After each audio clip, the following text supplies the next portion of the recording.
ദൈവനാമത്തിന്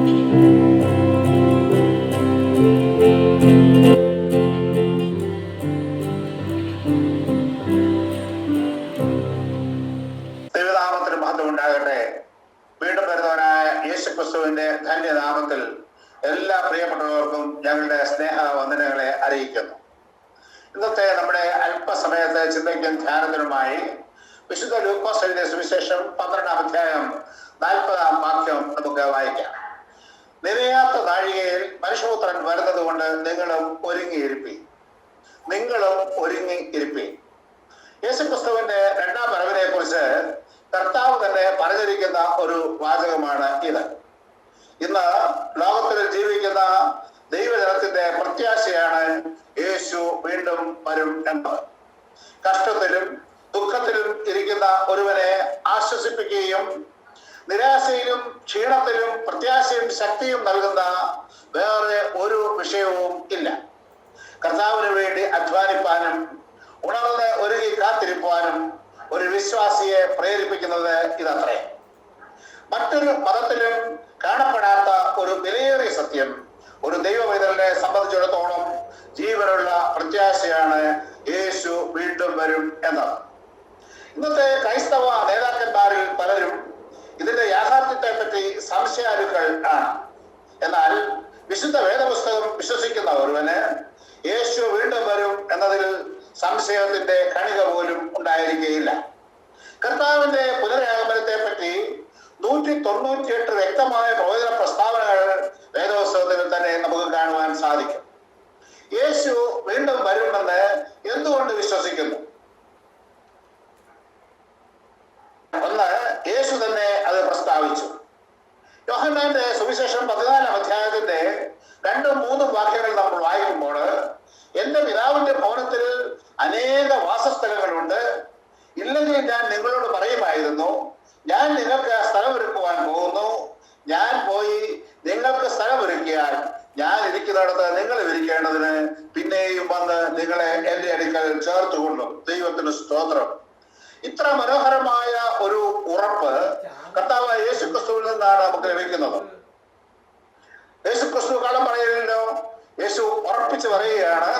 യേശുക്രിസ്തു നമുക്കറിയാം, ഒന്നാമത് ഈ ഭൂമിയിലേക്ക് വന്നത് തന്റെ സൃഷ്ടിയായ തന്റെ പ്രതിച്ഛായയെ സൃഷ്ടിച്ച് തന്റെ ജീവൻ നൽകി വീണ്ടായ ജനങ്ങള് ദൈവത്തെ മറന്ന് പാപത്തിന്റെ അന്ധകാരത്തിലേക്ക് വധിച്ചപ്പോൾ അവരെ തേടി സ്വർഗത്തിലെ മഹിമകൾ വെടിഞ്ഞ് യേശു ഈ ഭൂമിയിലേക്ക് ഒരു സാധാരണക്കാരായി വന്ന് അവതരിച്ചു. പാപത്തിന്റെ ശമ്പളമായ ന്യായപ്രമാണം നിശ്ചയിച്ചിരിക്കുന്ന മരണം കർത്താവായ യേശുക്രിസ്തു സ്വയം ഏറ്റെടുത്തതായി നമുക്ക് കാണാം. കാൽവരി ക്രൂശിൽ എന്റെയും നിങ്ങളുടെയും അനേകമായ പാപങ്ങൾക്ക് പരിഹാരം വരുത്തുവാൻ നമ്മുടെ പാപങ്ങളെ ചുമന്നുകൊണ്ട് കാൽവരിയിൽ കയറി അവൻ മരിച്ചു, അടക്കപ്പെട്ടു, 3-ാം ദിവസം ഉയർത്തെഴുന്നേറ്റു, താൻ സ്വർഗത്തിലേക്ക് പോയി. എന്നാൽ ഈ സ്വർഗാരോഹണം ചെയ്യുന്നതിന് മുമ്പായിട്ട്, താൻ മരിച്ച് അടക്കപ്പെടുന്നതിന് മുമ്പായിട്ട് തന്റെ ശിഷ്യന്മാരെ ആശ്വസിപ്പിച്ച് പറയുന്ന വചനമാണ് യോഹന്നാന്റെ സുവിശേഷം 14-ാം വാക്യത്തിൽ കേട്ടത്. അവിടെ നാം വായിച്ചതാണ്. കാരണം അവരെ ഉറപ്പിക്കുകയാണ്, എന്റെ പിതാവിന്റെ ഭവനത്തിൽ അനേക വാസസ്ഥലങ്ങളുണ്ട്, ഞാൻ നിങ്ങൾക്കായി വാസസ്ഥലം ഒരുക്കുവാൻ പോവുകയാണ്. എന്നാൽ ഞാൻ നിങ്ങൾക്ക് വേണ്ടി വാസസ്ഥലം ഒരുക്കിയാൽ ഞാൻ വീണ്ടും വന്ന് ഞാൻ ഇരിക്കുന്നിടത്ത് നിങ്ങൾ ഇരിക്കേണ്ടതിന് പിന്നെയും നിങ്ങളെ എന്റെ അടുക്കൽ ചേർത്തുകൊള്ളും. വളരെ ഉറപ്പ് തരുന്നതായ ഒരു വാഗ്ദത്തമാണ് നമുക്കത് കാണാൻ സാധിക്കുന്നത്. രണ്ടാമതായിട്ട് പിന്നെ നമ്മൾ നോക്കുകയാണെങ്കിൽ ദൂതന്മാരെ അത് പ്രഖ്യാപിക്കുന്നതായിട്ട് നമുക്ക് കാണുവാനായിട്ട് സാധിക്കും. കർത്താവ് യേശുക്രിസ്തുവിന്റെ പുനരുദ്ധാനം ചെയ്ത യേശു 40 ദിവസം ഈ ഭൂമിയിൽ ഉണ്ടായിരുന്നു. അതിനുശേഷം സ്വർഗാരോഹണം ചെയ്തതിന് മുൻപായിട്ട് ശിഷ്യന്മാരുമായി ഒന്നിച്ചായിരിക്കുമ്പോൾ ഇതാ യേശു സ്വർഗത്തിലേക്ക് എടുക്കപ്പെടുമ്പോൾ ആകാശത്തിലേക്ക് നോക്കി ഭയചകിതരായി നിൽക്കുന്ന ആ ശിഷ്യന്മാരെ നോക്കിക്കൊണ്ട് 2 ദൂതന്മാർ പറയുന്നതാണ് അപ്പോസ്തല പ്രവൃത്തികൾ 1-ാം അധ്യായത്തിന്റെ 11-ാം വാക്യത്തിൽ നാം കാണുന്നത്. ഗലീല പുരുഷന്മാരെ, നിങ്ങൾ ആകാശത്തിലേക്ക് നോക്കി നിൽക്കുന്നത് എന്ത്? നിങ്ങളെ വിട്ട് സ്വർഗാരോഹണം ചെയ്ത ഈ യേശുവിനെ സ്വർഗത്തിലേക്ക് പോകുന്നവനായി നിങ്ങൾ കണ്ടതുപോലെ തന്നെ അവൻ വീണ്ടും വരും. സ്വർഗത്തിലെ വിശുദ്ധ ദൂതന്മാർ ഒരിക്കലും കള്ളം പറയുകയില്ല. നമുക്കറിയാം, കർത്താവായ യേശുക്രിസ്തുവിന്റെ ജനന സമയത്ത് ആ സത്വാർത്ത ഇടയന്മാരെ അറിയിച്ചതും ഇവരാണ്. അതിനാൽ ദൂതന്മാരുടെ വാക്കുകൾ നമുക്ക് വിശ്വസിക്കാം. യേശു ക്രിസ്തു മരിച്ച് ഉയർത്തെഴുന്നേറ്റ് സ്വർഗാരോഹണം ചെയ്ത സമയത്താണ് ദൂതന്മാർ ഇപ്രകാരം പറഞ്ഞത്. മൂന്നാമതായി അപ്പോസ്തലന്മാർ അത് ആവർത്തിക്കുന്നു. കാരണം അവിടെ എല്ലാവരും അതീവ പ്രാധാന്യത്തോടെ ഈ വിഷയം തങ്ങളുടെ പ്രസംഗങ്ങളിലും തങ്ങളുടെ ലേഖനങ്ങളിലും ചേർത്തിരിക്കുന്നതായിട്ട് നമുക്ക് കാണാനായിട്ട് സാധിക്കും. അപ്പോസ്തലനായ വിശുദ്ധ പൗലോസ് തെസ്സലോനിക്കർക്ക് എഴുതിയ 1-ാം ലേഖനം 4-ാം അധ്യായത്തിന്റെ 16-ാം വാക്യത്തിൽ നമുക്ക് വായിക്കുന്നുണ്ടല്ലോ, കർത്താവ് താൻ ഗംഭീരനാദത്തോടും പ്രധാന ദൂതന്റെ ശബ്ദത്തോടും ദൈവത്തിന്റെ കാഹളത്തോടും കൂടെ സ്വർഗത്തിൽ നിന്ന് ഇറങ്ങി വരികയും ക്രിസ്തുവിൽ മരിച്ചവർ മുമ്പേ ഉയർത്തെഴുന്നേൽക്കുകയും ചെയ്യും. ഇങ്ങനെ നിരവധി വാഗ്ദത്തങ്ങള്, നിരവധി ഉറപ്പുകള് വിശുദ്ധ വേദപുസ്തകത്തിൽ നമുക്ക് കാണുവാൻ സാധിക്കും. അതുകൊണ്ട് നമുക്ക് നിശ്ചയമായിട്ടും ഉറപ്പിച്ച് നമുക്ക് പറയാം, യേശു നിശ്ചയമായും വീണ്ടും വരും. ഈ വിഷയത്തിനെതിരെ ആരെല്ലാം അവിശ്വസിച്ചാലും ആരെല്ലാം എതിർത്താലും പരിഹസിച്ചാലും യേശു വീണ്ടും വരിക തന്നെ ചെയ്യും. ഈ യേശു ക്രിസ്തുവിന്റെ വരവിനായിട്ട് നമുക്ക് എങ്ങനെ ഒരുങ്ങാൻ കഴിയും എന്നുള്ളതാണ് നമ്മൾ ഇന്ന് ചിന്തിക്കുന്നത്. ഒന്നാമതായി സ്വർഗത്തിൽ നിക്ഷേപം സ്വരൂപിച്ചുകൊണ്ട് നമുക്ക് യേശുവിന്റെ വരവിനായിട്ട് ഒരുങ്ങാം. അതെങ്ങനെയാണ്? ലൂക്കോസിന്റെ സുവിശേഷം 12-ാം അധ്യായം 33-ാം വാക്യം, കള്ളൻ എടുക്കുകയോ പുഴു കെടുക്കുകയോ ചെയ്യാത്ത സ്വർഗത്തിൽ പഴകിപ്പോകാത്ത മടിശീലകളും തീർന്നു പോകാത്ത നിക്ഷേപവും നിങ്ങൾക്ക് ഉണ്ടാക്കിക്കൊള്ളുകയും. സ്വർഗത്തിൽ നിക്ഷേപം ഉണ്ടാക്കുവാനായിട്ടാണ് കർത്താവായ യേശു ക്രിസ്തു പറഞ്ഞതാണ്, സ്വർഗത്തിൽ നിങ്ങൾക്ക് നിക്ഷേപം ഉണ്ടാക്കുക. നമുക്കറിയാം, ഒരു ബാങ്കിൽ നമുക്കൊരു നിക്ഷേപം ആരംഭിക്കണമെങ്കിൽ അവിടെ ഒരു അക്കൗണ്ട് തുടങ്ങേണ്ട ആവശ്യമാണ്. അങ്ങനെയാണെങ്കിൽ സ്വർഗത്തിൽ ഒരു അക്കൗണ്ട് ഇല്ലാതെ നമുക്ക് നിക്ഷേപം സ്വരൂപിക്കുവാനായിട്ട് നമുക്ക് സാധിക്കുകയില്ല. നമ്മളൊരു ബാങ്കിൽ എങ്ങനെ അക്കൗണ്ട് എടുക്കുക? നമുക്ക് എല്ലാവർക്കും അറിയാവുന്ന കാര്യമാണ്. നമ്മൾ ബാങ്കിൽ പോകണം, അപേക്ഷാ ഫോറം അവിടുന്ന് വാങ്ങണം, അത് പൂരിപ്പിച്ച് ഫോട്ടോ സഹിതം പിന്നെ അവർ പറയുന്ന മറ്റെല്ലാ കാര്യങ്ങളും ചേർത്ത് അവിടെ കൊടുക്കണം. നമുക്കറിയാമല്ലോ. അതായത് അവർ നമ്മുടെ അഡ്രസ്സിൽ അവർക്ക് തെളിവ് വേണം, ആധാർ കാർഡ് വേണം, പാൻ കാർഡ് വേണം. ഇവിടെ എല്ലാം കോപ്പി എടുത്ത് നാം ഈ ലോകത്തിലെ നമ്മുടെ ഈ രാജ്യത്തിന്റെ ഒരു പൗരനാണെന്ന് തെളിയിക്കുവാനായിട്ട് ഉള്ള രേഖകളൊക്കെ അവിടെ കൊടുക്കണം. ഇമെയിൽ ID ഉണ്ടെങ്കിൽ ഇപ്പൊ എല്ലാവർക്കും ഉണ്ടല്ലോ, അതും ഇവിടെ കൊടുക്കണം. അങ്ങനെ എല്ലാം ശരിയാക്കി കഴിയുമ്പോഴാണ് നമുക്കൊരു ബാങ്കിൽ ഒരു അക്കൗണ്ട് കിട്ടുക. എന്നാൽ സ്വർഗീയ ബാങ്കിൽ നിക്ഷേപിക്കുവാൻ എന്തെല്ലാമാണ് വേണ്ടത്? ഒന്നാമത് സ്വർഗീയ പൗരനായിരിക്കണം. സ്വർഗത്തിൽ എങ്ങനെയാണ് നമുക്ക് പൗരത്വം എടുക്കുവാൻ കഴിയുക? അതിന് ഒരു പൊതുജനനം അല്ലെങ്കിൽ ഒരു മാനസാന്തരം അല്ലെങ്കിൽ ഒരു മതപരിവർത്തനം ഇപ്പോഴത്തെ അവസ്ഥയിൽ ഉണ്ടാകേണ്ടതുണ്ട്. അതിലൂടെ നാം ഓരോരുത്തരും ദൈവ മക്കളായി തീരും. കാരണം നമ്മള് ജന്മപാപികളാണ്.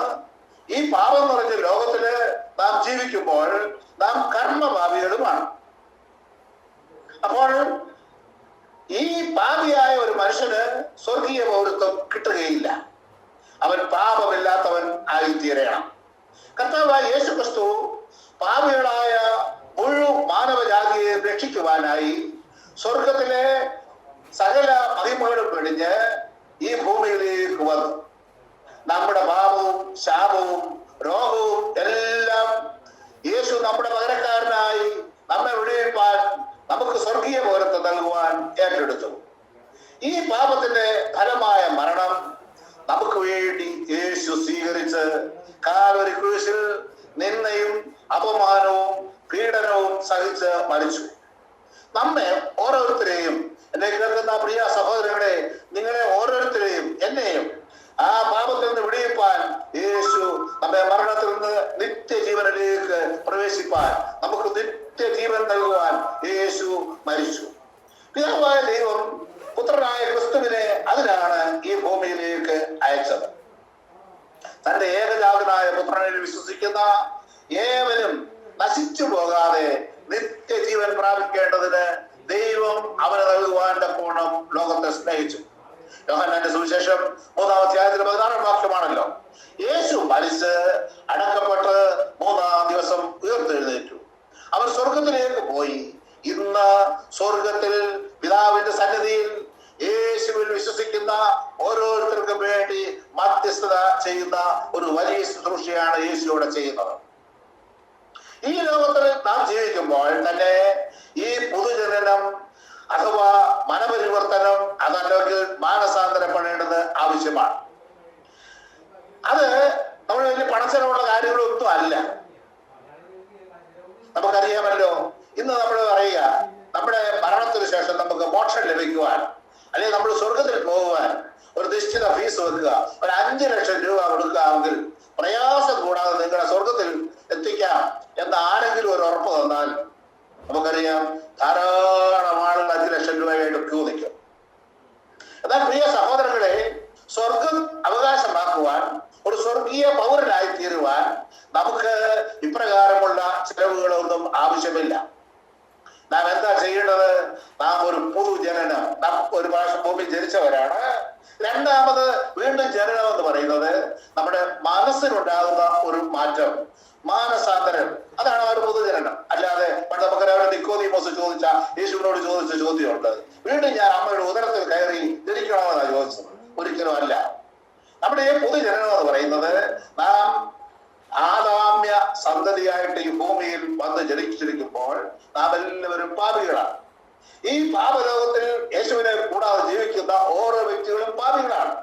ഈ പാപത്തിൽ നിന്ന് ഒരു വിടുതൽ നേടുവാൻ നമ്മുടെ പകരക്കാരനായി എനിക്ക് വേണ്ടി, എന്റെ പാപങ്ങൾക്ക് വേണ്ടി, എന്റെ ശാപങ്ങൾക്ക് വേണ്ടി മരിച്ച യേശുവിനെ എന്റെ ജീവിതത്തിന്റെ രക്ഷിതാവും കർത്താവുമായി ഞാൻ സ്വീകരിച്ചെങ്കിൽ മാത്രമേ എനിക്ക് പാപക്ഷമ ലഭിക്കൂ.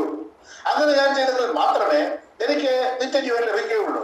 അങ്ങനെ ചെയ്തെങ്കിൽ മാത്രമേ എനിക്ക് സ്വർഗീയ പൗരത്വം ലഭിക്കുകയുള്ളൂ. അതാണ് നാം ചെയ്യേണ്ടത്. അതായത് നമ്മുടെ വിശ്വാസത്തോടെ നമുക്ക് വേണ്ടി മരിച്ച കർത്താവിനെ പൂർണ്ണമായിട്ട് വിശ്വസിച്ച് ആ കാൽവരി ക്രൂശിലേക്ക് നോക്കിക്കൊണ്ട് നമുക്ക് അനുതാപത്തോടെ നമ്മുടെ പാപങ്ങളെ ഏറ്റുപറഞ്ഞ് യേശുവിനെ രക്ഷിതാവും കർത്താവുമായി നാം സ്വീകരിക്കുക.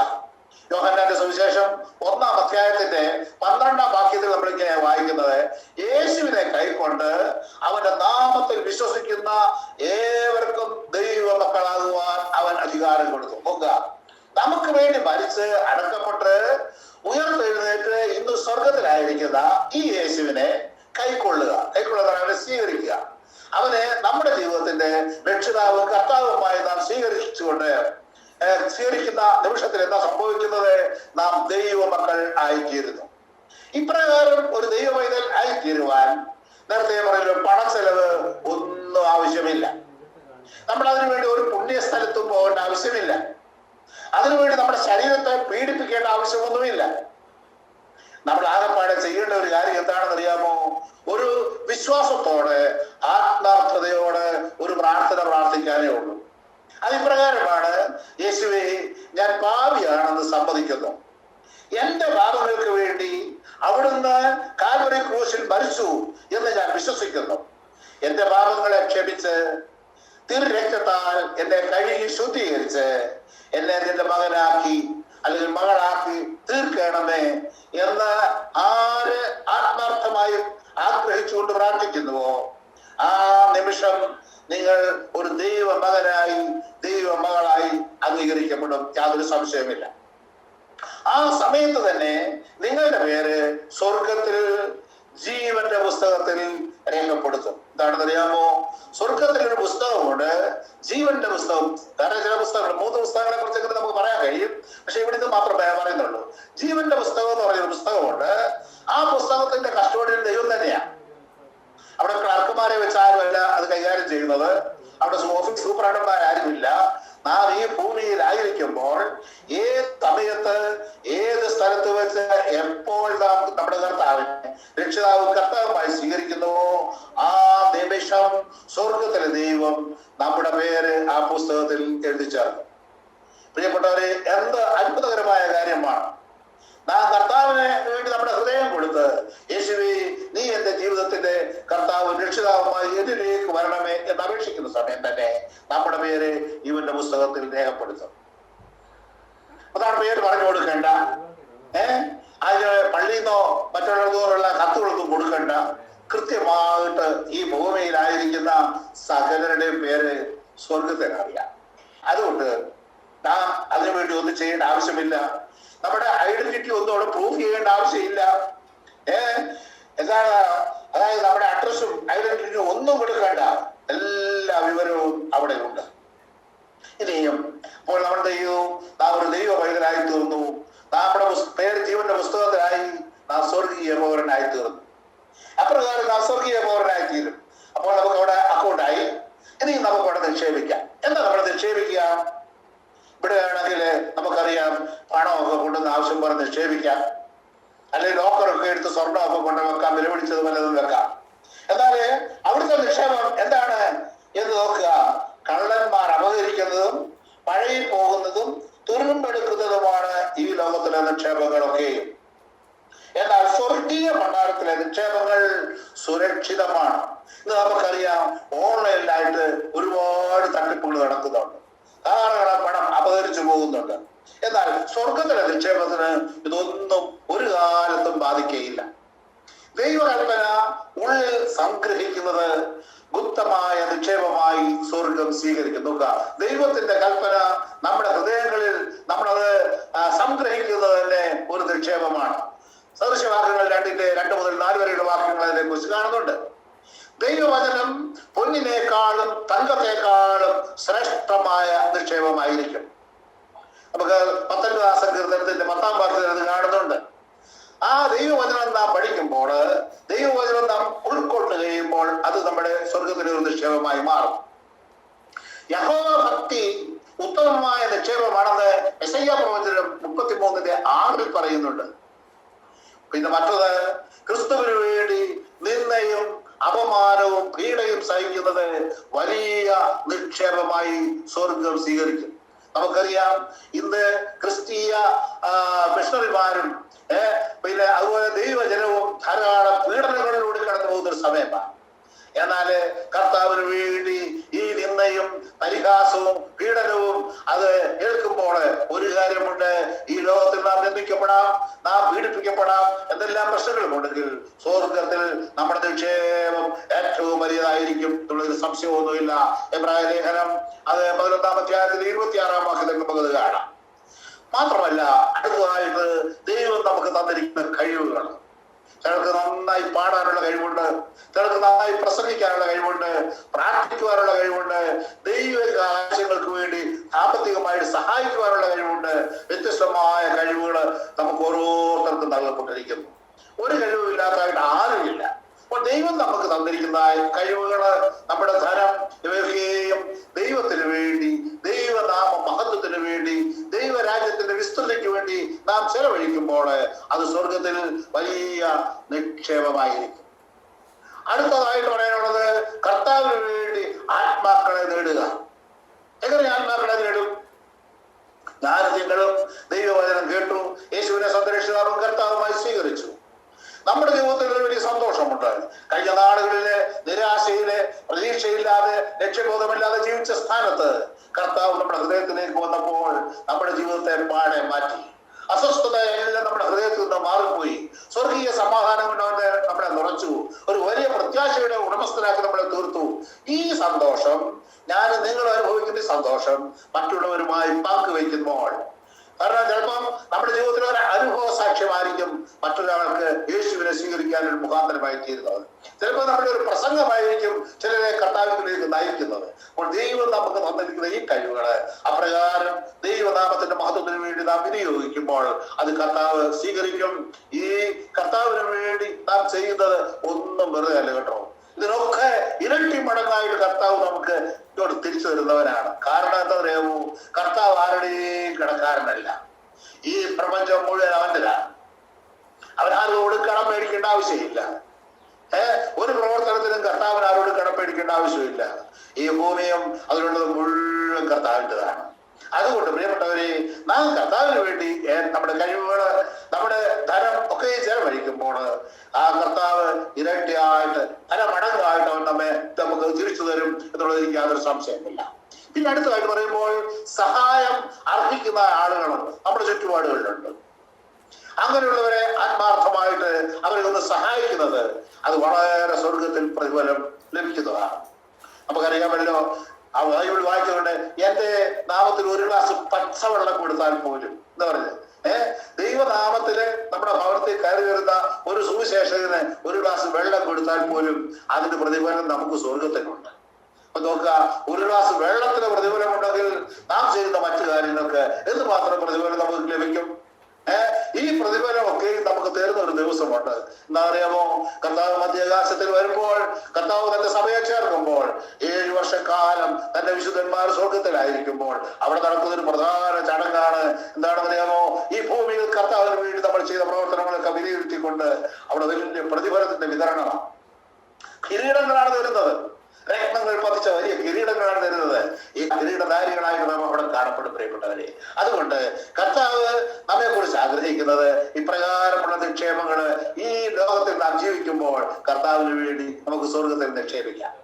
ചില ആളുകൾ പറയുന്നുണ്ട്, കർത്താവിനൊന്നും വിശ്വസിക്കേണ്ട കാര്യമില്ല, ചില നല്ല പ്രവൃത്തികൾ ചെയ്താൽ മാത്രം മതി. പാവപ്പെട്ടവരെ സഹായിക്കുന്നു, രോഗികളെ പോയി കാണുന്നു, പിന്നെ സാമ്പത്തിക സഹായങ്ങൾ കൊടുക്കേണ്ടവർക്ക് കൊടുക്കുന്നു. അങ്ങനെയൊക്കെ ചെയ്യുന്ന പുണ്യ പ്രവൃത്തികൾ ഒത്തിരി ഉണ്ടല്ലോ. വീടില്ലാത്തവർക്ക് വീട് വെച്ച് കൊടുക്കുന്നു. അങ്ങനെയൊക്കെയുള്ള കാര്യങ്ങളൊക്കെ ചെയ്യുന്ന നല്ല പ്രവൃത്തികളാണ്. പക്ഷെങ്കിൽ സ്വർഗം നമ്മുടെ പേരിൽ അത് കണക്കിടണമെങ്കിൽ ഒന്നാമത് വേണ്ടത് നാം രക്ഷിക്കപ്പെട്ട, മാനസാന്തരപ്പെട്ട ഒരു ദൈവ പൈതലായിരിക്കണം. നമുക്ക് സ്വർഗത്തിൽ നിക്ഷേപം, അതായത് നമ്മൾ സ്വർഗീയ പൗരനായിരിക്കണം. ആ സമയത്ത് നമ്മൾ ഈ ഭൂമിയിൽ അതിനുശേഷം ചെയ്യുന്ന പ്രവൃത്തികൾ എല്ലാം കൃത്യമായിട്ട് അവിടെ രേഖപ്പെടുത്തിയിരിക്കുകയാണ്. ആ രേഖകളുടെ അടിസ്ഥാനത്തിലാണ് കർത്താവ് നമുക്ക് പ്രതിഫലം തരുന്നത്. അല്ലാതെ യേശുവിനെ രക്ഷിതാവായി സ്വീകരിക്കാതെ, യേശുവിനെ ജീവിതത്തിന്റെ നാഥനായി അംഗീകരിക്കാതെ പുണ്യ പ്രവൃത്തികൾ മാത്രം ചെയ്യുന്നതിനെ കുറിച്ച് വിശുദ്ധ വേദപുസ്തകം പറയുന്നു, അത് കറ പിടിച്ച തുണി പോലെ ആവുന്നതല്ല. നമുക്കറിയാം, നല്ലൊരു വെള്ള കർച്ചീഫ് എടുത്തിട്ട് അതിലേക്ക് ഒരു തുള്ളി മഷി കുടഞ്ഞാല് എങ്ങനെ ഉണ്ടായിരിക്കും? വളരെ ആ മഷിയുടെ കളർ പെട്ടെന്ന് എടുത്ത് കാണിക്കും. അല്ലെങ്കിൽ ഏതെങ്കിലും കറ അതിൽ കരണ്ടാൽ ആ കറയാണ് അത് പ്രൊജക്ട് ചെയ്യുന്നത്. അപ്രകാരം മാത്രമേ ഉള്ളൂ പുണ്യ പ്രവൃത്തികൾ കൊണ്ട് മാത്രം ദൈവത്തെ പ്രസാദിപ്പിക്കാം എന്ന് വിചാരിക്കുന്നവരുടെ പ്രവർത്തനങ്ങൾ.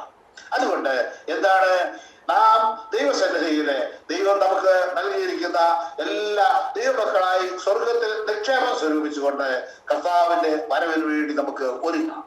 രണ്ടാമതായി ലൂക്കോസിന്റെ സുവിശേഷം 12-ാം അധ്യായത്തിന്റെ 35-ാം വാക്യത്തിൽ പറയുന്നത് എന്തറിയാമോ? നിങ്ങളുടെ അര കെട്ടിയും വിളക്ക് കത്തിച്ചും കൊണ്ട് ഒരുങ്ങാം. അര കെട്ടിയും വിളക്ക് കത്തിച്ചും കൊണ്ടും ആയിരിക്കണം. എന്താണ്? ദൗത്യ നിർവഹണത്തിനായുള്ള തയ്യാറെടുപ്പിനെയാണ് അര മുറുക്കുക എന്ന് പറയുന്നത്. യെശയ്യാ പ്രവചനം 6-ാം അധ്യായത്തിന്റെ 8-ാം വാക്യത്തില് യെശയ്യാവ് കേൾക്കുന്ന ഒരു ചോദ്യമുണ്ട്. ഞാൻ ആരെ അയക്കുന്നുണ്ടോ, ആർ നമുക്ക് വേണ്ടി പോവും എന്ന ആ ചോദ്യം. അതിന് താൻ മറുപടിയും ഉണ്ട്. നമുക്കറിയാം, അടിയനെ അയക്കണമേ. അതായത് കർത്താവിന്റെ മാറ്റമില്ലാത്ത സുവിശേഷം, ഈ രക്ഷയും സന്ദേശം ഘോഷിക്കുവാൻ നിങ്ങൾ ഒരുക്കമുള്ളവരാണോ? ബൈബിളിൽ നാം വായിക്കുന്നുണ്ട്, കൊയ്ത്ത് വളരെയുണ്ട് സത്യം, വേലക്കാരോ ചുരുക്കം എന്ന് യേശു തന്നെയാണ് പറഞ്ഞത്. യേശു ക്രിസ്തുവിന്റെ അന്ത്യ ആഹ്വാനവും അത് തന്നെയല്ലേ? കർത്താവ് സുവിശേഷം 28-ാം അധ്യായത്തിന്റെ അവസാന വാക്യങ്ങൾ വായിക്കുമ്പോൾ കാണുന്നത്, നിങ്ങൾ സകല ജാതികളെയും ശിഷ്യരാക്കുവാനുള്ള വലിയ ആഹ്വാനം അവിടെ കാണുന്നത്. പിന്നെ അവിടെ പറയുന്നു, വിളക്ക് കത്തിക്കൊണ്ട് ഇരിക്കണമെന്നാണ്. വിളക്ക് കത്തണമെങ്കിൽ നമുക്കറിയാം, അതിനകത്ത് എണ്ണ വേണം. എണ്ണയില്ലാഞ്ഞാൽ അത് കരിന്തിരി കത്തി കെട്ടുപോകും. നമ്മുടെ വിളക്കുകളിൽ പരിശുദ്ധാത്മാവാകുന്ന എണ്ണ പകരപ്പെട്ടുകൊണ്ട് ഇരിക്കണം. പരിശുദ്ധാത്മ നിറവോട് സേവന സന്നദ്ധരായി നമുക്ക് ഈ വലിയ ദൗത്യം ഏറ്റെടുക്കാം. അരകെട്ടിയും വിളക്ക് കത്തിയും കൊണ്ട് യേശുക്രിസ്തുവിന്റെ സന്ദേശവാഹകരായി നമുക്ക് പ്രവർത്തിക്കാം. യേശുവിന്റെ വരവിനായി നമുക്ക് ഒരുങ്ങുന്നതോടൊപ്പം, നാം അതിനായി ഒരുങ്ങുന്നതോടൊപ്പം അനേകരെ ഒരുക്കുക എന്നുള്ളത് നമ്മുടെ ദൗത്യമാണ്. അത് നമുക്ക് ചെയ്യാം. അതിന് സാക്ഷ്യമുള്ളവരായി, ശുശ്രൂഷ സന്നദ്ധരായി, ആത്മനിറവോട് ഈ ഓട്ടത്തിന് വേണ്ടി നാം ഓട്ടക്കളത്തിലേക്ക് ഇറങ്ങേണ്ടിയിരിക്കും. ഏത് സമയത്ത് നമ്മുടെ കർത്താവ് വന്നാലും തടസ്സങ്ങളൊന്നുമില്ലാതെ ആ ക്ഷണത്തിൽ എടുക്കപ്പെടുവാൻ നമുക്ക് ഒരുങ്ങാം, പ്രിയപ്പെട്ടവരെ. മൂന്നാമതായി, നിലയാത്ത നാഴികയിൽ കർത്താവ് വരുന്നത് കൊണ്ട് ഒരുങ്ങണം. യേശു എപ്പോഴാണ് വരിക? അതൊരു വല്ലാത്ത ചോദ്യമാണ്, അല്ലേ? നമ്മൾ പലരും ചോദിക്കുന്ന ഒരു ചോദ്യമാണ്. ഇത് കേൾക്കാൻ തുടങ്ങിയിട്ട് എത്ര കാലമായി, അല്ലേ? ഞാനൊക്കെ കൊച്ചായിരിക്കുമ്പോ തന്നെ കേൾക്കുന്നുണ്ട് യേശു ഇപ്പൊ വരുമെന്ന്. അന്ന് മുതലേ യേശു വരും എന്നുള്ള ഒരു ഒരുക്കം എല്ലാവർക്കും ഉണ്ട്. പക്ഷെ ഇതിനെക്കുറിച്ച് കൂടുതലായിട്ട് ദൈവവചനം പഠിച്ചു കഴിയുമ്പോഴാണ് യേശു വരുമ്പോൾ യേശുവിനോടുകൂടെ എടുക്കപ്പെടണമെങ്കിൽ നമ്മുടെ ജീവിതത്തിൽ എന്തെല്ലാം ചെയ്യുന്നുള്ളതെന്ന് നമ്മൾ മനസ്സിലാക്കുന്നത്. അപ്പൊ നമ്മൾ ആദ്യം മുതലേ കാലങ്ങളായിട്ട് കേൾക്കുന്ന ഒരു കാര്യമാണ് ഈ പ്രകാരം യേശു വരും. അപ്പൊ മറ്റുള്ളവരോട് പറയുമ്പോൾ അവർ പറയും, ഓ ഇത് കേൾക്കാതെ വേണ്ടിയിട്ട് കാലം എത്രയായി, നിങ്ങൾ ഇതൊക്കെ പറയുന്നു, എന്നിട്ട് എന്റെ ചെറുപ്പത്തിൽ ഞാൻ കേട്ടു, എന്നിട്ട് ഇതുവരെ വന്നില്ലല്ലോ എന്ന് ചോദിക്കും. പ്രിയപ്പെട്ടവരെ, എന്താണ് നമുക്ക് അതിന് മറുപടി പറയാനുള്ളത്? കാരണം ദീർഘവർഷങ്ങളായിട്ട് പ്രസംഗിക്കപ്പെടുന്ന ഒരു വിഷയമാണിത്, എന്നാൽ ഇതുവരെ വന്നില്ല. ഇവിടെ പറയുന്നത്, നിങ്ങൾ നിനയാത്ത നാഴികയിൽ മനുഷ്യപുത്രൻ വരുന്നത് കൊണ്ട് നിങ്ങളും ഒരുങ്ങിയിരിപ്പീൻ. 12-ാം വാക്യം, നിങ്ങൾ നിനയാത്ത നാഴികയിൽ മനുഷ്യപുത്രൻ വരും, അതുകൊണ്ട് നിങ്ങൾ ഒരുങ്ങിയിരിപ്പീൻ. മത്തായിയുടെ സുവിശേഷം 24-ാം അധ്യായത്തിൽ 44-ാം വാക്യത്തിൽ ഇത് തന്നെ കാണാം. പത്രോസിന്റെ 2-ാം ലേഖനം 3-ാം അധ്യായത്തിൽ 9-ാം വാക്യത്തിൽ പത്രോസ് പ്രകാരം പറയുന്നുണ്ട്, ചിലർ താമസം എന്ന് വിചാരിക്കുന്നത് പോലെ കർത്താവ് തന്റെ വാഗ്ദത്തം നിവർത്തിപ്പാൻ താമസിക്കുന്നില്ല. എബ്രായ ലേഖനം 10:37 ഇനിയും എത്രയും അല്പകാലം കഴിഞ്ഞിട്ട് വരുവാനുള്ളവൻ വരും, താമസിക്കുകയും ഇല്ല. മത്തായി 24:33 അവൻ അടുക്കൽ വാതിൽക്കൽ നിൽക്കുന്നു. പ്രിയപ്പെട്ടവരെ, ഇന്നത്തെ ലോക സംഭവങ്ങൾ നാം വിലയിരുത്തുമ്പോൾ യേശുക്രിസ്തുവിന്റെ 2ാം വരവിനെ കുറിച്ചുള്ള പ്രവചനങ്ങൾ പരിശോധിക്കുമ്പോൾ അത് എത്രയും വേഗം സംഭവിക്കും. എന്നാൽ അതിനുള്ള താമസം എന്താണ്? ഈ ലോകത്തിലെ മുഴുവൻ ആളുകളും ദൈവത്തിന്റെ സൃഷ്ടിയാണ്. നമുക്കറിയാമല്ലോ, ആദാമിന്റെ സന്തതി പരമ്പരകളാണ് നമ്മൾ ഇങ്ങോട്ട് വരുന്നത്. നോഹയുടെ കാലത്ത് നോഹയും കുടുംബവും ഒഴിച്ച് ബാക്കിയുള്ളവരെല്ലാം ജലപ്രളയത്തിൽ നശിച്ചുപോയി. അതിനുശേഷം നോഹയുടെ സന്തതി പരമ്പരകളായിട്ടാണ് ഈ ഭൂമിയിലുള്ള മുഴുവൻ ആളുകളും. ആദാം ആരാണെന്ന് വേദപുസ്തകം പറയുന്നുണ്ട്. ആ വംശാവലി പഠിക്കുമ്പോൾ ആദാമിനെ കുറിച്ച് പറയുന്നത്, ആദാം ദൈവത്തിന്റെ മകൻ എന്നാ പറയുന്നത്.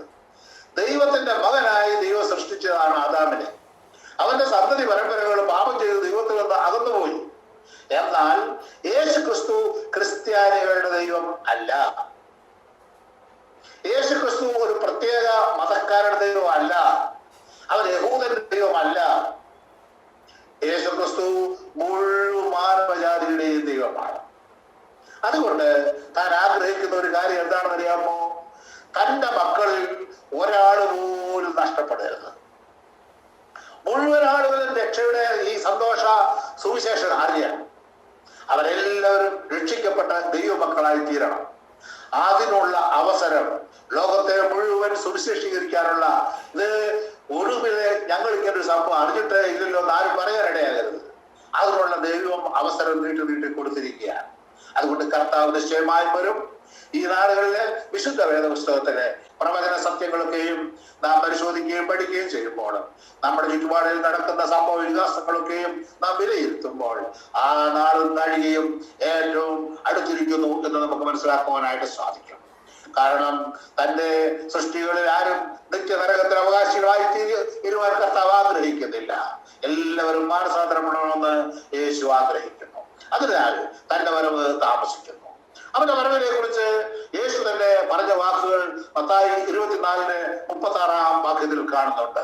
കാരണം ആ വരവിനെ കുറിച്ച് പറയുന്നത്, ആ നാളും നാഴികയെ സംബന്ധിച്ചോ എന്റെ പിതാവ് മാത്രമല്ലാതെ ആരും സ്വർഗത്തിലെ ദൂതന്മാരും പുത്രനും കൂടി അറിയത്തില്ല. നോക്കുക, യേശു ഭൂമിയിലേക്ക് മടങ്ങി വരുന്ന, യേശു 2ാമത് വരുന്ന വരവിനെ കുറിച്ച് സ്വർഗത്തിലെ പിതാവായ ദൈവമല്ലാതെ മറ്റാർക്കും അറിയുന്നില്ല. സഹോദരന്മാർക്ക് ആർക്കും അറിയത്തില്ല. അവിടെ മിനിറ്റ്സ് ഒന്നും രേഖപ്പെടുത്തിയിട്ടില്ല. ഇത്ര വർഷം, ഇത്ര മാസം, ഇത്രാം തീയതി യേശു ഭൂമിയിലേക്ക് ഒന്നും എഴുതി വെച്ചിട്ടില്ല. ഇങ്ങോട്ട് വരണ്ട യേശുവിന് പോലും അറിയില്ല എന്നാണ് വരുന്നത്. എന്നാൽ എന്താണ് സംഭവം? ആ സമയം ആകുമ്പോൾ അവിടെ സംഭവിക്കുന്നത്, പിതാവായ ദൈവം തക്ക സമയമാകുമ്പോൾ തന്റെ പുത്രനെ വിളിക്കും, മോനെ നീ അങ്ങ് ഭൂമിയിലോട്ട് പോ.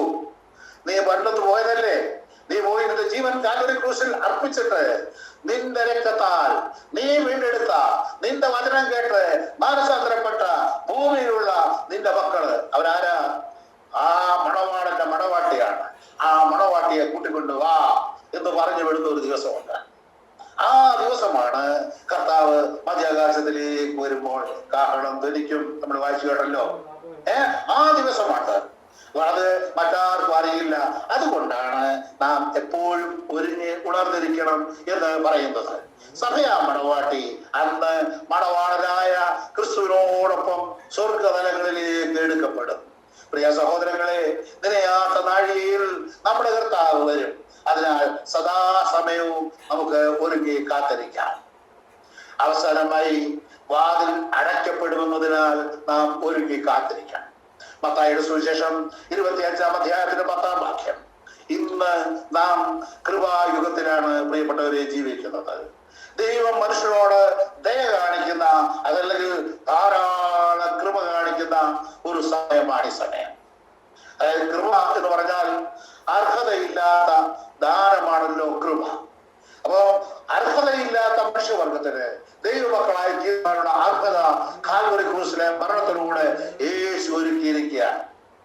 യേശു മരിച്ച് അടക്കപ്പെട്ട് സ്വർഗത്തിലേക്ക് പോയെങ്കിലും ഏതൊരു മനുഷ്യൻ ഭൂമിയിൽ അവന് വേണ്ടിയാണ് യേശു മരിച്ചതെന്ന് വിശ്വസിച്ച് ദൈവസന്നിധിയിലേക്ക് അടുത്ത് വരുന്നുവോ അവനോട് കൃപ കാണിക്കും, അവനോട് ദയ കാണിക്കും. നിങ്ങൾ എന്നെ കേൾക്കുന്ന ആരെങ്കിലും കൊടും പാപിയായിരുന്നാലും ഈ ലോകത്തിൽ കുലപാതകനായിരുന്നാലും സ്വർഗത്തിലെ ദൈവത്തിന്റെ സന്നിധിയിലേക്ക് അടുത്ത് ചെന്ന് കർത്താവേ എന്നോട് ക്ഷമിക്കണമേ, ഞാൻ ചെയ്തത് തെറ്റാണ്,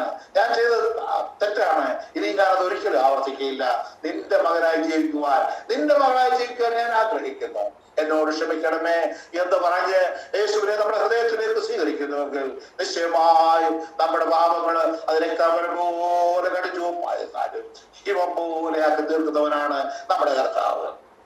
അതുകൊണ്ട് പാപിയായ മനുഷ്യവർഗത്തിന്റെ വീണ്ടെടുപ്പിനായി ദൈവ സ്വന്തം പുത്രനെ കാൽവരിയിൽ പരമയാഗമാക്കിയ കൃപയാണ് ഏറ്റവും വലിയ കൃപ. എത്ര ഉന്നതമാണത്! ഈ യേശുക്രിസ്തുവിനുള്ള വിശ്വാസത്താൽ ഏതൊരു പാപിക്കും നിത്യജീവൻ പ്രാപിക്കാം എന്ന് കണ്ടുവല്ലോ. കൃപ ദൈവത്തിന്റെ ദാനമാണ്. മത്തായി സുവിശേഷം 3-ാം അധ്യായത്തിന് 1-ാം വാക്യം മുതലേ വെളിപാട് പുസ്തകം 19-ാം അധ്യായത്തിന് 10 വരെയുള്ള ഒരു കാലഘട്ടം. അതായത് മത്തായിയുടെ സുവിശേഷം 3-ാം അധ്യായം നാം കാണുന്നത് സ്നാപക യോഹന്നാൻ യേശുവിന്റെ മുൻഗാമിയായിട്ട് യേശുവിനെ കുറിച്ച് പ്രസംഗിക്കുന്നു. മാനസാന്തരത്തിൽ യോഗ്യമായ ഫലം കായ്പീരെന്ന് പറഞ്ഞ ആ വലിയ പ്രസംഗം അവിടെ ആരംഭിക്കുന്ന അത് മുതൽ വെളിപാട് പുസ്തകം 19-ാം അധ്യായത്തിന് 10-ാം വാക്യം വരെയുള്ള കാലഘട്ടത്തെയാണ് കൃപായുഗമായി കാണുന്നത്. അതായത് കർത്താവായ യേശു ക്രിസ്തു തന്റെ സഭയെ ചേർക്കുവാൻ ഭൂമിയിലേക്ക് വരുന്ന ആ സമയം വരെ. അപ്പൊ ഇന്ന് നാം കൃപായുഗത്തിലാണ് നാം ആയിരിക്കുന്നത്. യോഹന്നാൻ സ്നാപകന്റെ മാനസാന്തര പ്രസംഗം തുടങ്ങി യേശു ക്രിസ്തുവിന്റെ പരസ്യശ്രൂഷയും മാനവജാതിയുടെ പാപപരിഹാരത്തിനായുള്ള കാൽവരി യാഗവും യേശു ക്രിസ്തുവിന്റെ രക്തത്താലുള്ള വിടുതലും പാപമോചനവും വിശുദ്ധീകരണവും എല്ലാം കൃപായുഗത്തിൽ നടക്കുന്ന കാര്യങ്ങളാണ്. ഇന്ന് ദൈവം തന്റെ കൃപയാൽ പാപക്ഷമ നൽകി അനേകരെ ദൈവമക്കളാക്കിയിരിക്കുന്നു. തന്റെ മക്കളെ തന്നോട് ചേർക്കുവാനായി സഭയുടെ ഉൾപ്രാവണം സംഭവിക്കുന്നത് കൃപായുഗത്തിന്റെ അവസാന ഭാഗത്താണ്. നീതിയോടെ തന്റെ രാജ്യം സ്ഥാപിക്കുവാനായി യേശു ക്രിസ്തു പുനരാഗമനം ചെയ്യുവോളം ഈ കൃപായുഗം തുടരുകയാണ്. കൃപയുടെ വാതിൽ ഇപ്പോൾ തുറക്കപ്പെട്ടിരിക്കുകയാണ്. എന്നാൽ നാം ഓർക്കണം, ആ വാതിൽ എന്നേക്കുമായിട്ട് അടയ്ക്കപ്പെടുന്ന ഒരു ദിവസമുണ്ട്. അടച്ചു കഴിഞ്ഞാൽ തുറക്കുവാൻ ആർക്കും കഴിയുകയില്ല. നമുക്ക് ഉൽപ്പത്തി പുസ്തകത്തിലെ ഒരു സംഭവം നമുക്കറിയാം. ദൈവം നോഹയോട് പറഞ്ഞു, മനുഷ്യവർഗം മുഴുവൻ ദൈവത്തെ കോപിപ്പിച്ച സമയത്ത് ഇവരെ മുഴുവൻ ഞാൻ സൃഷ്ടിക്കാൻ പോവുക. എന്നാല് ഞാൻ പറയുന്ന അളവിൽ നീ ഒരു പെട്ടകം പണിയുക. ആ പെട്ടകത്തിലേക്ക് കയറുന്ന ജീവജാലങ്ങളും മൃഗജാലങ്ങള് പക്ഷി മൃഗാദികളൊക്കെയും ഓരോ ജോഡിയായിട്ട് ആണും പെണ്ണുമായിട്ട് കയറ്റുവാനുള്ള നിർദ്ദേശങ്ങൾ കൊടുത്തു. നോഹ ഈ വലിയ പെട്ടകം പണിതു. നോഹ നാടുകളെ പ്രസംഗിച്ചു, ദൈവം ഈ മുഴു ലോകത്തെ നശിപ്പിക്കാൻ പോവുകയാണ്, ആരെങ്കിലും രക്ഷ പ്രാപിപ്പാൻ ആഗ്രഹിക്കുന്നുവെങ്കിൽ ഈ പെട്ടകത്തിൽ വന്ന് കിടക്കാം എന്ന് പറഞ്ഞു. ഒറ്റ മനുഷ്യന് തയ്യാറായില്ല. എന്നാൽ തക്ക സമയം വന്നപ്പോൾ മൃഗജാതികള് പക്ഷികള് പറവകള് എല്ലാം അതിനകത്ത് വന്ന് കയറി. ആരും നിർബന്ധിച്ചിട്ടല്ല, നോഹ അവരെ സമ്മേളനം വിളിച്ചിട്ട് തെരഞ്ഞെടുത്തതല്ല, അവരെല്ലാം വന്ന് കയറി. ഒരു മനുഷ്യൻ പോലും നോഹയും കുടുംബവും അല്ലാതെ ആരും ഉണ്ടായിരുന്നില്ല. നോഹയോട് പറഞ്ഞു, നീയും നിന്റെ ഭാര്യയും നിന്റെ ആൺമക്കളും മരുമക്കളും നിങ്ങളെല്ലാവരും കയറിക്കോളാം. അവരെല്ലാവരും കയറി കഴിഞ്ഞപ്പോൾ നമ്മുടെ നോഹ ആ പെട്ടകത്തിന്റെ വാതിലകത്തൊന്നും അടച്ചില്ല. നോഹയല്ല വാതിലടയ്ക്കുന്ന ആള്. സ്വർഗത്തിലെ ദൈവം അതിന്റെ വാതിലടച്ചു. നോക്കുക, ഈ ഭൂമിയില് മഴ പെയ്യാൻ തുടങ്ങി, ആ നീരുറവുകൾ തുറക്കാൻ തുടങ്ങി, ഭയങ്കരമായ വെള്ളപ്പൊക്കം. ആരെല്ലാം നോഹയുടെ പെട്ടതിന് പോലും അതിലുണ്ടായിരിക്കും. നിശ്ചയമായിട്ട് നോഹയെ പരിചയമുള്ളവര്, നോഹയുടെ ബന്ധുക്കള്, മിക്കവാറും ബന്ധുക്കാരൊക്കെ വന്ന് കാണയില്ലേ, അവരെല്ലാം വന്ന് പറഞ്ഞു കാണും, നോഹ ചേട്ടാ അല്ലെ അപ്പച്ച, ഈ വാതിലൊന്ന് തുറക്ക്, ഞങ്ങളിലൂടെ രക്ഷപ്പെടട്ടെ. എന്തേലും സാധിച്ചോ? ഒന്നും സാധിച്ചില്ല. പെട്ടകം ദൈവമാണ് എന്റെ വാതിലടച്ചത്. അതുപോലെ ഈ കൃപായുഗത്തിന്റെ വാതിൽ അടയ്ക്കപ്പെടാൻ പോവുകയാണ്. എന്നെ കേൾക്കുന്ന പ്രിയ മക്കളെ, നാം ദൈവസന്നിധിയില് നമ്മെ തന്നെ യഥാർത്ഥമായിട്ട് സമർപ്പിച്ചുകൊണ്ട് ആ ദൈവത്തിന്റെ കൃപ പ്രാപിപ്പാൻ തക്കവണ്ണം നമ്മളെ തന്നെ നാം ദൈവകരങ്ങളിൽ ഏൽപ്പിച്ചു കൊടുക്കേണ്ടത് ആവശ്യമാണ്. മറ്റൊരു കാര്യം കൂടെ ഞാൻ പറയാം. മത്തായിയുടെ സുവിശേഷം 25-ാം അധ്യായം 1 മുതൽ 13 വരെ വായിക്കുമ്പോൾ അവിടെ നാം ബുദ്ധിയുള്ളവരും ബുദ്ധിയില്ലാത്തവരുമായ 10 കന്യകമാരെ കുറിച്ച് വായിക്കുന്നുണ്ട്. എന്താണ് അവിടെ സംഭവിച്ചത്? യേശു ക്രിസ്തു പറഞ്ഞ ഒരു ഉപമയാണത്. ബുദ്ധിയില്ലാത്തവർ വിളക്കെടുത്തപ്പോൾ എണ്ണ എടുത്തില്ല. ബുദ്ധിയുള്ളവർ അവരുടെ വിളക്കിനോടൊന്നിച്ച് കുപ്പിയിലൊക്കെ എണ്ണയൊക്കെ കരുതിക്കൊണ്ടാവാതെ മണവാളൻ വരാൻ താമസിക്കുന്നു. എല്ലാവരും കല്യാണ സദ്യയിലേക്ക് പ്രവേശിക്കാൻ ഒരുങ്ങിയിരിക്കുകയാണ്. യഹൂദന്മാരുടെ വിവാഹം രാത്രികാലങ്ങളിലാണ് നടക്കുന്നത്. മണവാളനെ സ്വീകരിക്കാൻ വേണ്ടി ഒരുങ്ങിയിരിക്കുകയാണ്. എന്നാൽ താമസിക്കുന്നു അറിഞ്ഞപ്പോൾ ഈ കന്യകമാരൊക്കെ ഇരുന്ന് ഉറങ്ങാൻ തുടങ്ങി. അങ്ങനെ ഉറക്കം നല്ല മോശത്തിലെത്തി, നല്ല കൂർക്കം മരിച്ചൊക്കെ ഉറങ്ങിക്കാണ്. അപ്പോഴാണ് മണവാളൻ വരുന്നതോടുള്ള ആരവാരവം കേട്ടു. ചാടി എഴുന്നേറ്റ് വിളക്കുകളൊക്കെ കത്തിച്ചു നോക്കുമ്പോൾ ബുദ്ധിയുള്ളവർ എണ്ണയൊക്കെ കരുതി അവർ കുപ്പിയുടെ എണ്ണയൊക്കെ ഒഴിച്ചു, ആ വിളക്കൊക്കെ കത്തിച്ചു, അവർ റെഡിയായി തന്നു. ബുദ്ധിയില്ലാത്ത 5 പേരെ കുറിച്ച് കാണുമ്പോൾ അവരുടെ വിളക്ക് എണ്ണയില്ലാതെ കരുതിരി കത്തി കേട്ടു. അവർ വേഗം ചെന്ന് മറ്റു പേരോട് ചോദിക്കുന്നുണ്ട്, പരസ്പരം സഹായിക്കൊക്കെ വേണമല്ലോ അല്ലേ, നിങ്ങളുടെ എണ്ണ കുറച്ച് ഞങ്ങൾ കൊടുക്കാം, ഞങ്ങളുടെ വിളക്കൂടുന്ന് കത്തിക്കട്ടെ എന്ന് പറയുമ്പോൾ അവർ പറഞ്ഞു, ഇതെടുത്താൽ ഞങ്ങൾക്ക് ഇല്ല എന്ന് പറയാൻ സാധ്യതയുണ്ട്, അതുകൊണ്ട് നിങ്ങൾ ഒരു കാര്യം ചെയ്യും, കച്ചവടക്കാരൻ അടുത്ത് പോയിക്കോളും, പാതിരാത്രിക്കാൻ നോക്കണേ, കച്ചവടക്കാരടുത്ത് പോയിക്കോളാൻ പറഞ്ഞു. അപ്പോൾ എന്താ സംഭവിച്ചത്? അവർ കച്ചവടക്കാരൊക്കെ കടയൊക്കെ പൊട്ടിപ്പോയി കാണും ഇല്ലല്ലേ. അതുകൊണ്ട് എന്നാൽ ആ കട തുറന്നല്ലേ പറ്റൂ. അവർ പോയി മുട്ടി തുറന്നൊക്കെ കച്ചവടക്കാരെയൊക്കെ വീട്ടിൽ നിന്നൊക്കെ വിളിച്ചോണ്ട് കടയൊക്കെ തുറപ്പിച്ച് എണ്ണയൊക്കെ സംഭരിച്ചവർ വരികയാണ്. അതിനു മുൻപായിട്ട് മണവാളൻ വന്നു. മണവാളനോട് ഇവിടെ കല്യാണ സഭയ്ക്ക് പ്രവേശിക്കേണ്ട ആളുകൾക്ക് വേണ്ടി വാതിൽ തുറക്കപ്പെട്ടു. എന്നാൽ മണവാളനും ഒരുങ്ങിയിരുന്നവരും ആ കല്യാണ സഭയിലേക്ക് പ്രവേശിച്ചു കഴിഞ്ഞപ്പോൾ ആ വാതിൽ അടച്ചു. ആ വാതിൽ അടച്ചു കഴിഞ്ഞാണ് ഈ 5 പേര് വിളക്കം കത്തിച്ചോണ്ടൊക്കെ വരുന്നത്. അവർ വന്ന് വാതിലിൽ ആഞ്ഞാഞ്ഞു മുട്ടാൻ തുടങ്ങി. ഇടിയ നല്ല പാരമ്യത്തിൽ എത്തിയപ്പോൾ വാതിൽ തുറന്നു. എന്താ കാര്യം എന്ന് ചോദിച്ചപ്പോൾ, അയ്യോ ഞങ്ങളുടെ വിളക്കിൽ എണ്ണയില്ലാഞ്ഞപ്പോൾ ഞങ്ങൾ കഷ്ടപ്പെട്ട് ദൂരെ പോയി കച്ചവടക്കാരനെ വിളിച്ചുണർത്തി ആ കട തുറപ്പിച്ച് എണ്ണയൊക്കെ മേടിച്ച് കത്തിച്ചു വന്നപ്പോഴത്തേക്ക് വാതിൽ അടഞ്ഞതാണ്, ഞങ്ങൾക്ക് പ്രവേശിക്കണം, ഞങ്ങളെ കൂടി പ്രവേശിപ്പിക്കണേ എന്ന് കേണപേക്ഷിക്കുകയാണ്. എന്താണ് മണവാളൻ പറഞ്ഞത്? പോകുകയും ഞാൻ നിങ്ങളെ അറിയുന്നില്ല എന്ന് സത്യമായിട്ട് നിങ്ങളോട് പറയുന്നു. പോകുകയും ഞാൻ നിങ്ങളെ അറിയുന്നില്ല. എത്ര കഠോരമായ ശബ്ദമാണ് പ്രിയപ്പെട്ടവരെ. നമുക്ക് വേണ്ടി കൃപയുടെ വാതിൽ തുറന്നിരിക്കുന്ന ഈ കാലഘട്ടത്തിൽ നമ്മുടെ കർത്താവിനെ രക്ഷിതാവും കർത്താവുമായി സ്വീകരിച്ചുകൊണ്ട് അവന്റെ കൃപയിൽ നാം ദൈവരാജ്യത്തിന്റെ അവകാശികളായി തീരുന്നുവെങ്കിൽ നിത്യരാജ്യത്തിൽ കർത്താവിനോടൊന്നിച്ച് നിത്യ സന്തോഷം അനുഭവിക്കാം. അല്ല മറുതിരിച്ച് നാം ലോകത്തിൽ ജീവിക്കുന്നുവെങ്കിൽ ഇതൊക്കെ വെറുതെയാണ്, ഇങ്ങനൊന്നും സംഭവിക്കുകയില്ല എന്നുള്ള യുക്തിചിന്തകളുമായി ജീവിക്കുന്നുവെങ്കിൽ ഒരു നാൾ ഈ വാതിലടയപ്പെടും. പിന്നെ എത്രമാത്രം ശ്രമിച്ചാലും തുറക്കുകയില്ല. പിന്നെ അവർക്ക് ഒരവസരം ലഭിക്കുന്നത് എവിടെയാണോ അറിയാമോ? വെള്ളസിംഹാസന ന്യായവിധി കഴിഞ്ഞിട്ട് അവരെല്ലാരെയും നിത്യ നരകത്തിലേക്ക് തള്ളിക്കളയുകയുള്ളൂ. എന്നെ കേൾക്കുന്ന പ്രിയപ്പെട്ടവര്, നിത്യ നരകത്തിലേക്ക് പോകുവാൻ ആണോ നാം ആഗ്രഹിക്കുന്നത്? സ്വർഗത്തിൽ കർത്താവിനോടൊന്നിച്ച് ആയിരിക്കേണ്ടതല്ലേ നമ്മുടെ ആവശ്യം. അതുകൊണ്ട് നമ്മുടെ നിക്ഷേപങ്ങളെ നമുക്ക് സ്വർഗത്തിൽ സ്വരൂപിക്കാം, ദൈവമക്കളായി ജീവിക്കാം. നമ്മുടെ അരകെട്ടി വിളക്ക് കത്തിച്ച് ആ ദൗത്യ നിർവഹണത്തിന് വേണ്ടി നമുക്ക് പങ്കാളികളാകാം. നിലയാത്ത നാഴികയിൽ നമ്മുടെ അരുമനാഥൻ വരുന്നതിനാൽ ഒരുങ്ങി ഉണർന്ന് കാത്തിരിക്കാം. കൃപയുടെ വാതിൽ അടയുന്നതിന് മുമ്പ് ഒരു പാട്ടുകാരൻ ഇപ്രകാരം പാടിയിട്ടുണ്ട്: കൃപയുടെ വാതിലിതാ പൂട്ടുവാൻ തുടങ്ങുന്നേ, സോദരരെ ഓടി വന്നാൽ നിങ്ങൾക്കും പ്രവേശിക്കാം. ഞാൻ പാട്ടുകാരനല്ലേ, ഞാൻ പാടിയ പശുക്കളൊക്കെ കെട്ടുപറിച്ച് പോകാൻ സാധ്യതയോട് പാടുന്നില്ല. അപ്പൊ നമ്മൾ ഓർക്കുക, കൃപയുടെ വാതിൽ തുറന്നിരിക്കുക പൂട്ടാൻ പോവുകയാണ്. അതുകൊണ്ട് എന്നെ കേൾക്കുന്ന പ്രിയപ്പെട്ടവരെ, നമ്മളെ തന്നെ നമ്മുടെ ജീവിതങ്ങളെ കർത്താവിന് നമുക്ക് സമർപ്പിക്കാം. നമുക്ക് വേണ്ടി മരിച്ച് അടക്കപ്പെട്ട ഉയർത്ത് സ്വർഗാദി സ്വർഗങ്ങളിൽ ആയിരിക്കുന്ന കർത്താവിനെ നമ്മുടെ രക്ഷിതാവും കർത്താവുമായി സ്വീകരിക്കാം. ഒരു ദൈവമകനായി നമുക്ക് ജീവിക്കാം. നമ്മുടെ ദൗത്യം നമുക്ക് ഏറ്റെടുക്കാം. നാം സ്വർഗത്തിൽ നിക്ഷേപമുള്ളവരായി നമുക്ക് ജീവിക്കാം. അവന്റെ വരവെങ്കിൽ അവനോടുകൂടെ സ്വർഗത്തിലേക്ക് നമുക്ക് കടന്നു പോകാനായിട്ട് സാധിക്കും.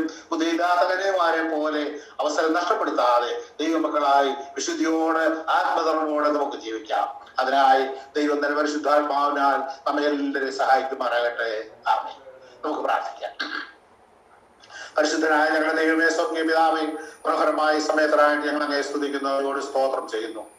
അവിടുത്തെ മക്കളാണെന്ന് ഞങ്ങൾ ഒരുമിച്ചതിന്റെ സന്നിധിയിലായിരിക്കുന്നല്ലോ. കർത്താവേ, തിരുവചനത്തിലെ ആഴമേറിയ സത്യങ്ങളെ നീ ഞങ്ങൾക്ക് ഗ്രഹിപ്പിച്ചു തന്നതിനായി സ്തോത്രം. അവിടുത്തെ അറിവ് ആസന്നമായിരിക്കുന്ന ഈ നാടുകളിൽ ഞങ്ങളുടെ ജീവിതങ്ങളെ തന്നെ അതിനായി ഒരുക്കുവാൻ അവിടുത്തെ വരവിൽ ഞങ്ങൾ ഓരോരുത്തരും നിന്നോടുകൂടെ ആയിത്തീരുവാൻ തക്കവണ്ണം കർത്താവെ, ദൈവത്തിന്റെ വചനത്തിന് മുമ്പിൽ ഞങ്ങളെ തന്നെ സമർപ്പിപ്പാൻ, കർത്താവെ, ദൈവമക്കളായി ലോകത്ത് ജീവിപ്പാൻ, കർത്താവിന് വേണ്ടി കർത്താവെ സ്വർഗത്തിൽ നിക്ഷേപം സ്വരൂപിക്കുന്നവനായി കർത്താവിന് വേണ്ടി ആ വലിയ ദൗത്യം ഏറ്റെടുത്തുകൊണ്ട് പ്രവർത്തിപ്പാൻ ഞങ്ങളെ സഹായിക്കണമേ. കേൾക്കുന്ന ഒരാൾ പോലും കർത്താവെ നഷ്ടപ്പെട്ടു പോകാനിടയാകല്ലേ. ഇവനെ ഞങ്ങളെ ശ്രമിക്കുന്ന എല്ലാ പ്രിയപ്പെട്ടവരും ദൈവമക്കളായി സ്വർഗരാജ്യത്തിന്റെ അവകാശികളായി തീരുവാൻ അവിടുന്ന് സഹായിക്കണം. മഹത്വമെല്ലാം കർത്താവിന് അർപ്പിക്കുന്നു. പ്രാർത്ഥനയുടേതായ സ്തോത്രം. സകലത്തിൽ ഞങ്ങൾക്കായി ജീവൻ വെച്ച യേശു ക്രിസ്തുവിൻ നാമത്തിൽ പ്രാർത്ഥിക്കുമ്പോൾ കൃപയോട് കേൾക്കണം. സ്വർഗീയ പിതാവേ, ആമേൻ. കർത്താവ് എല്ലാവരും ധാരാളമായിട്ട് അനുഗ്രഹിക്കട്ടെ.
മുതൽക്ക്